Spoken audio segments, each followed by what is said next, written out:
Məhkəmə istintaqının yekunlaşması ilə bağlı siz nə deyə bilərsiniz? Necə qiymətləndirsiniz məhkəmə istintaqını? Heç bir vəsadətlərimiz təmin olunmadı. Yeganə məhkəmə prosesidir ki, 15-dən çox vəsadət verdik, heç biri təmin olunmadı. Bunlar da məhkəmənin qeyri-obyektiv, ədalətsiz keçməyinə bir daha bariz nümunəsidir.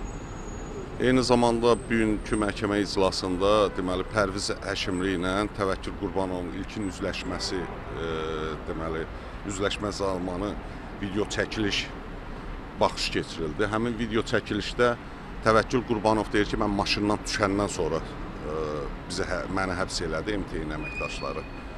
Amma deməli məhkəmə istintaqı zamanı verdiyi ifadədə göstərir ki, biz Pərviz Həşimli ilə maşında oturduqda bizi həbs elədilər.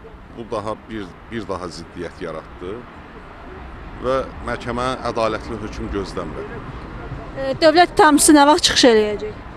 Gələn ayın 12-si saat 15:00 kimi dövlət ittihamçısı çıxış etmək üçün vaxt istədi. Ümumi olaraq məhkəmədən heç nə düşünmürük, nə də ki gözləmirik. Bilirik ki, sifarişli olduğu üçün nə iş deyəcəklər, onu da verəcəklər.